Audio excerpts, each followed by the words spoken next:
Beaucoup de gens essayent d'obtenir leur liberté grâce à la crypto, mais la plupart échouent. Et moi, pendant ce temps-là, j'ai recommencé une nouvelle vie à l'autre bout du monde du jour au lendemain, sans même avoir de revenus pro, et ça forcément grâce à mon capital en crypto. Donc aujourd'hui, on va voir les 5 étapes indispensables pour arriver à vivre de la crypto, toujours sans trading. Je te laisse mettre un petit like et t'abonner si c'est pas déjà fait. Déjà, première chose cruciale avant de commencer ces 5 étapes. Personnellement, je suis à plein temps sur la crypto depuis 2019 et une chose que je me suis rendu compte un peu tard, c'est qu'effectivement, beaucoup de personnes essayent de gagner de l'argent avec la crypto, mais au final, ils planifient même pas un plan pour se dire « Ok, je vais pouvoir en être libre et pas juste gagner de l'argent. » Et ça, pour le coup, rien que le simple fait de le planifier, ça fait vraiment toute la différence. Et c'est le constat que j'ai fait sur beaucoup de personnes, comme également sur moi-même en 2023. Oui, il y a des phases où j'avais fait beaucoup d'argent, mais en fait, j'avais pas forcément cherché à être vraiment libre grâce à la crypto. Je cherchais juste à me dire, OK, on va faire de la perf, on va gagner de l'argent, etc. Et point. Et au final, quand je me suis rendu compte de ça, en fait, je l'ai planifié pour dès début 2024. Et pour le coup, ça a tout changé parce que forcément, la façon en fait dont tu conditionnes entre guillemets ta démarche, ton intention, et ben en fait, on s'en rend pas forcément compte à chaque fois, mais ça change tout en fait pour le coup de A à Z. Parce que psychologie first, toi-même tu sais. Donc let's go pour ces 5 étapes qui sont ici pour le coup de mes 6 ans d'expérience à plein temps sur la crypto. Le premier forcément, c'est la question du capital. Pour moi, il y a vraiment ce palier des 10K minimum parce que en dessous, tu n'auras pas forcément beaucoup d'impact sur ta vie. Et à mon sens, ce 10K, il est atteignable par tous. Même si tu es au SMIC, salarié, etc.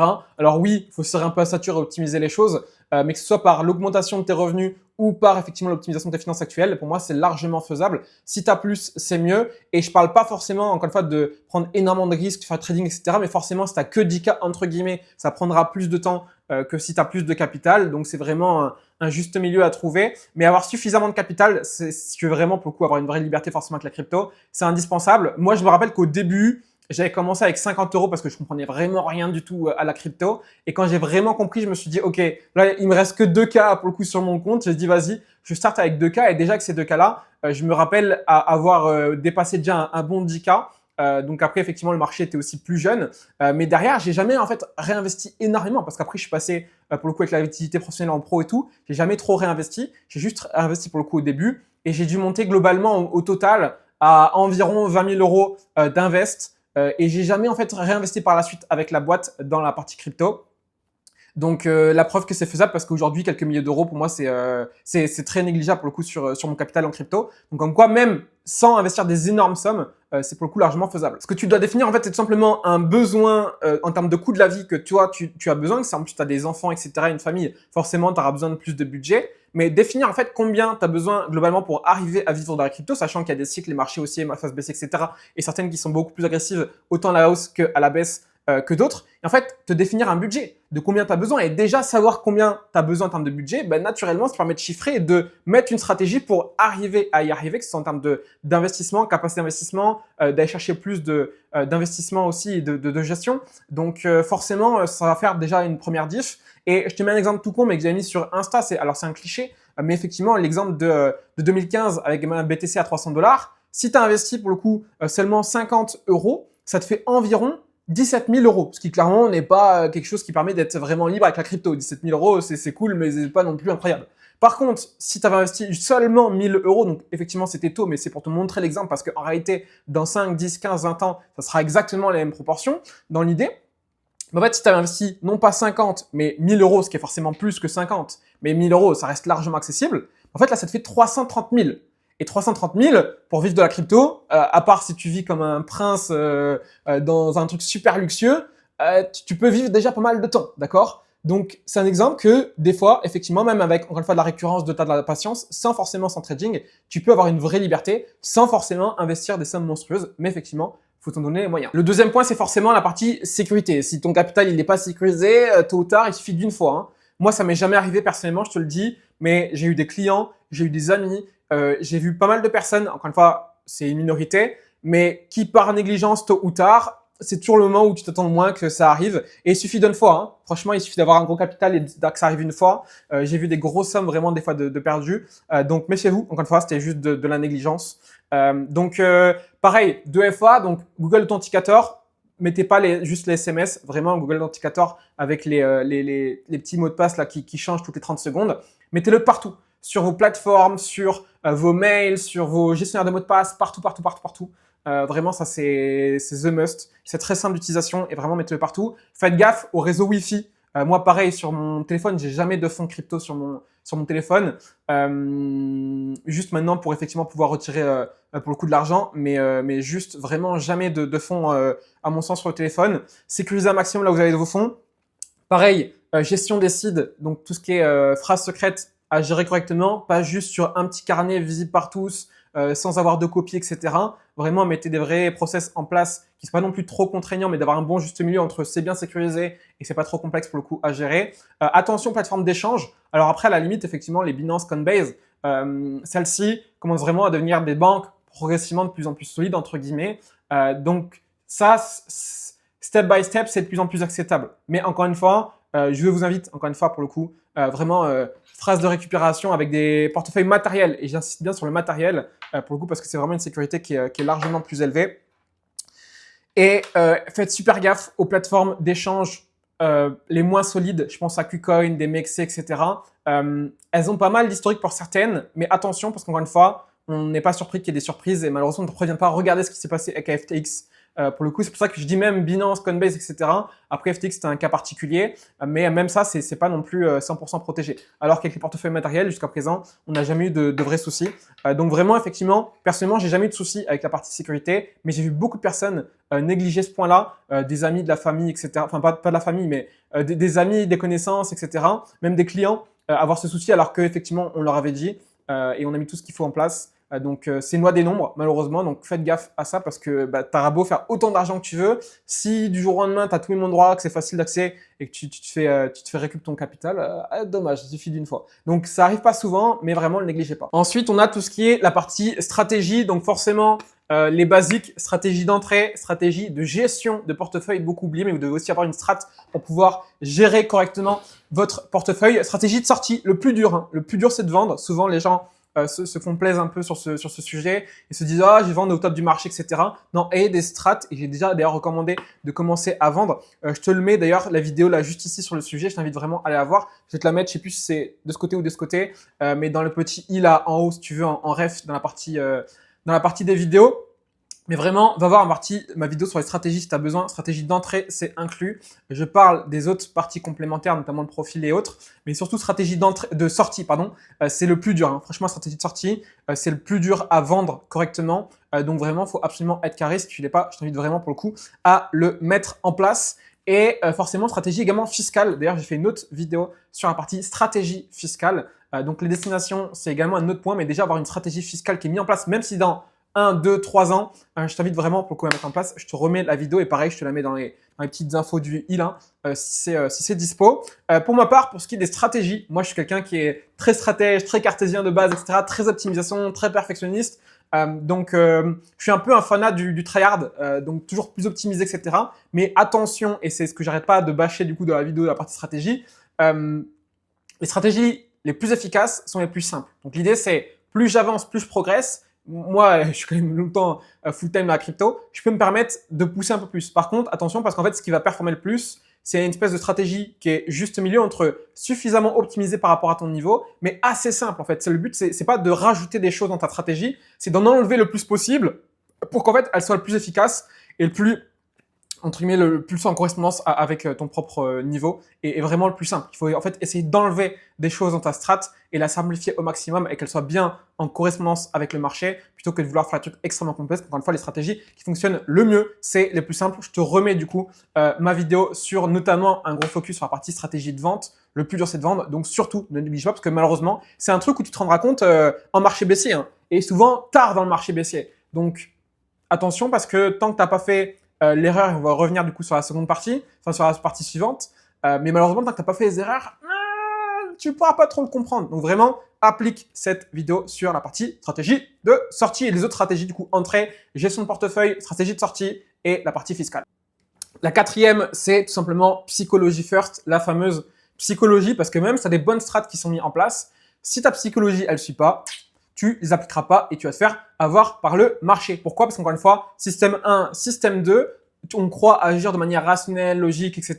Alors qu'en fait, on agit de manière émotionnelle. Et en plus de ça, cette fameuse rationalité qui compose en gros que 5% de nos actions et de nos décisions, eh bien, on vient justement la rajouter par-dessus nos bêtises qui sont des actions entre guillemets inconscientes, émotionnelles, etc.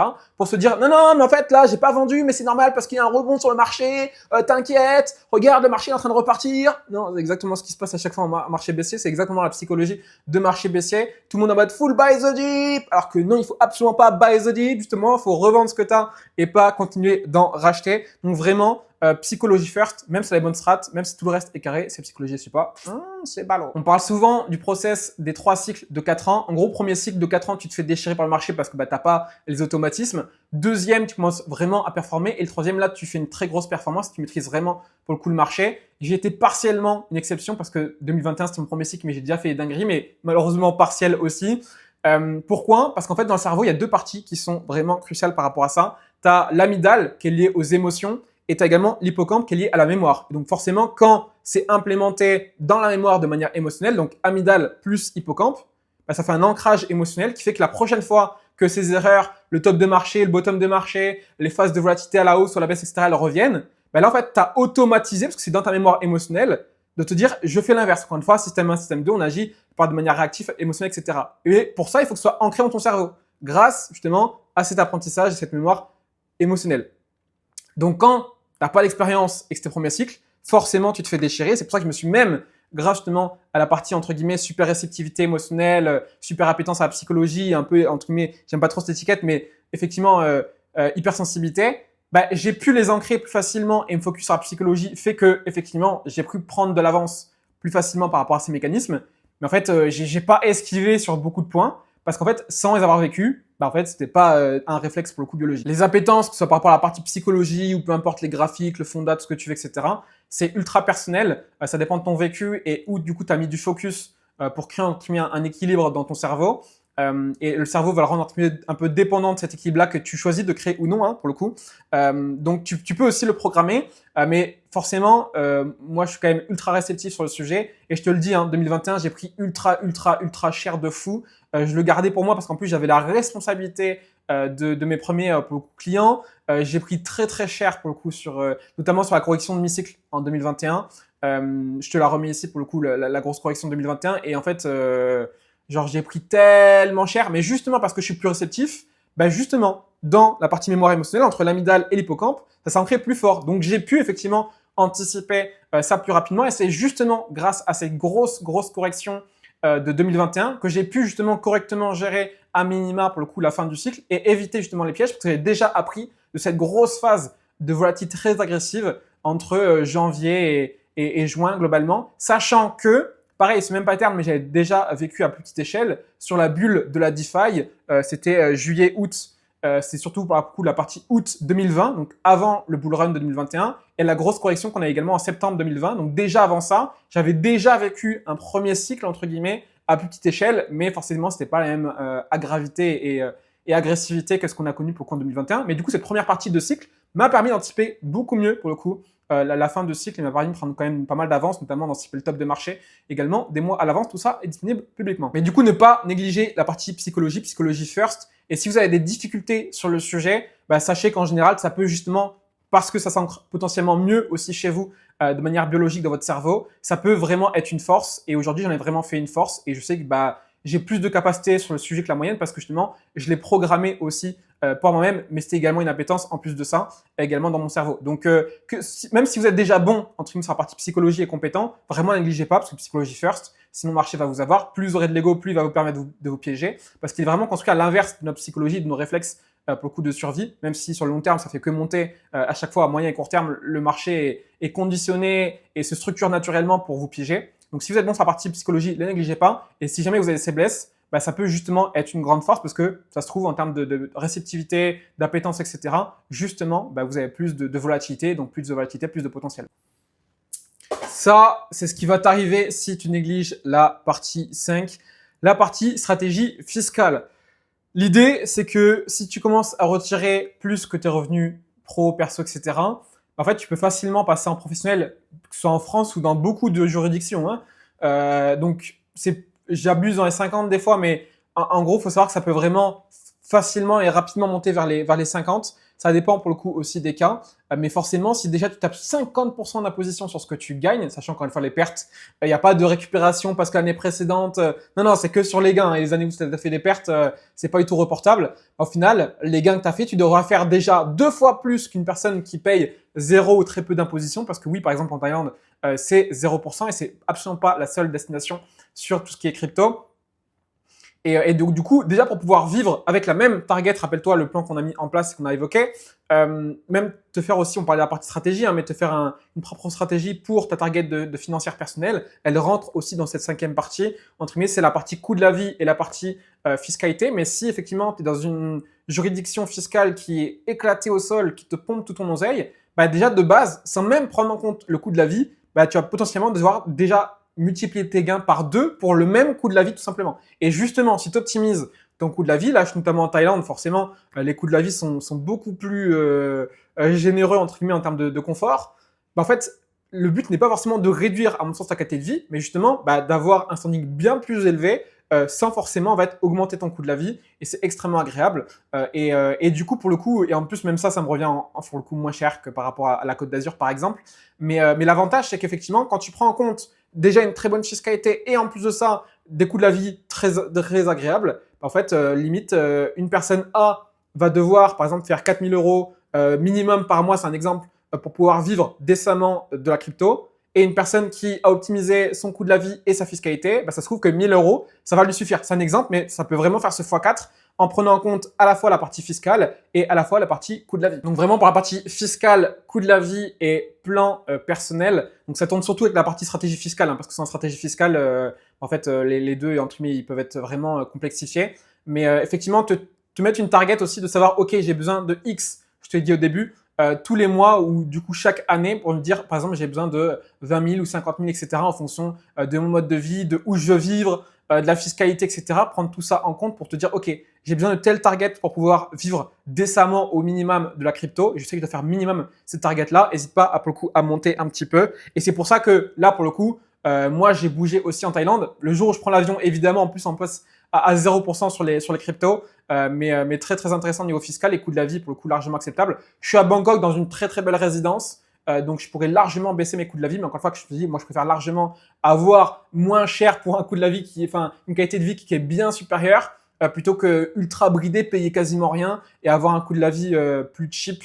Je suis pas forcément ultra fan. Le but, c'est quand même de bien vivre et de pouvoir profiter aussi un minimum. Et là, pour le coup, c'est idéal entre la partie fiscale et la partie coût de la vie, qualité de la vie, etc. par rapport au service.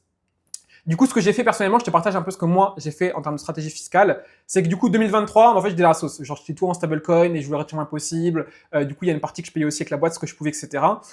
Mais du coup, je me suis dit, en fait, c'est bien, mais du coup, la crypto, là, je suis grave dépendant de ma boîte. Et heureusement que je me suis réveillé avant, du coup, que j'ai tout l'incident avec la boîte, que j'ai tout recommencé, etc.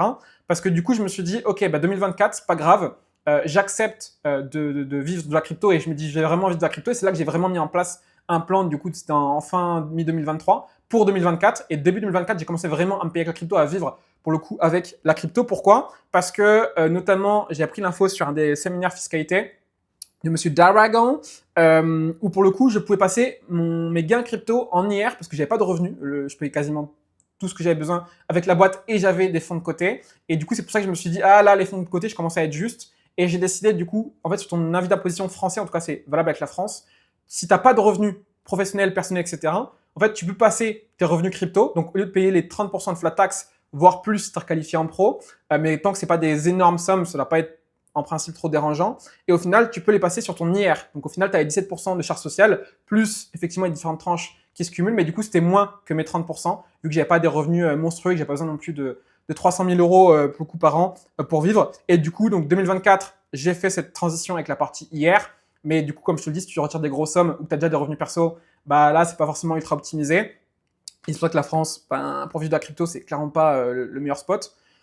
Et du coup, 2025, résidence fiscale, je suis littéralement à 0%. Et en plus de ça, le coût de la vie, il est beaucoup plus bas. Donc forcément, un confort vraiment rien de comparable. Et pour le coup, forcément, beaucoup plus productif également en termes de nécessité de finances sur la partie crypto. Donc voilà, je t'invite vraiment pour le coup, effectivement, à target combien tu as besoin par mois, par année, à mettre un peu un plan de, OK, dans 2-3 ans, 4, 5 ans même s'il faut, où je veux vivre et quelle stratégie fiscale correspond par rapport à tout ça. Et là, ces 5 points, ils permettent vraiment pour le coup de pouvoir vivre de la crypto. Tu as tout ce qu'il faut là pour le coup, vraiment appliquer ces 5 points, ne pas les négliger. Effectivement, te dire, ok, je veux pas juste gagner de l'argent avec la crypto, mais vraiment, je veux arriver à avoir une vraie autonomie, une vraie liberté et vraiment un vrai performance d'autonomie du coup grâce à la crypto. Parce que moi, ça a vraiment fait la diff de 2023 à 2024. Et forcément, 2025, vu que j'ai commencé à focus sur ce sujet, bah, ça s'est vraiment amplifié. Et aujourd'hui, bah, pour le coup, je peux dire que effectivement, je vis vraiment beaucoup de la crypto. Alors que ce qui n'était avant n'était pas du coup totalement le cas. C'était vraiment partiel. Donc, applique ces 5 points-là. Investir suffisamment sur le marché sans donner les moyens. La partie sécurité à pas négliger. Avoir vraiment des strates, entrée, gestion de portefeuille, sortie et stratégie fiscale. Psychologie first, vraiment pas la négliger, tu l'as vu, je pense, et tu vois le progressivement si tu regardes effectivement ma chaîne YouTube sur les différentes vidéos, le parcours de psychologie, ce que j'ai vécu, etc. Vraiment à pas négliger, sinon le marché va te piéger. Et également la partie fiscalité, du coup, résidence, lieu de vie, etc. Vraiment target de plan financier, de combien tu as besoin. C'est vraiment les 5 étapes principales et qui sont vraiment indispensables. Si malheureusement tu n'es pas en place, il t'en loupe ne serait-ce qu'une, par exemple partie sécurité, tu auras beau faire 300 000, 1 million, tout ce que tu veux, si tu te fais tout carotte. Donc c'est des exceptions, hein, mais vraiment ne néglige pas ces 5 parties et chacune d'entre elles parce qu'elles sont vraiment nécessaires et complémentaires les unes avec les autres si tu veux pouvoir vivre de la crypto, encore une fois, sans avoir la nécessité de trader. Donc, il n'y a plus qu'à. Je t'invite vraiment à mettre ça en application. Évidemment, mets un like, abonne-toi. N'hésite pas à revoir les différentes parties. Tu as la stratégie de la vidéo sur la partie stratégie, notamment de sortie, effectivement, qu'il ne faut pas que tu loupes. Je te remets ici.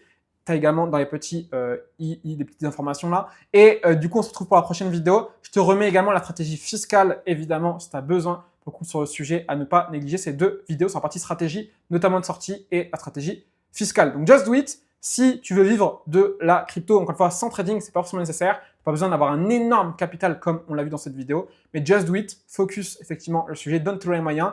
Et si tu persévères et que tu joues sur les intérêts composés dans le temps, t'inquiète pas que ça arrivera. Mais effectivement, il faut se donner les moyens. Donc just do it. Si tu es arrivé jusqu'ici, je t'invite à marquer psychologie en commentaire, un petit like, on s'abonne et on se retrouve à la prochaine vidéo.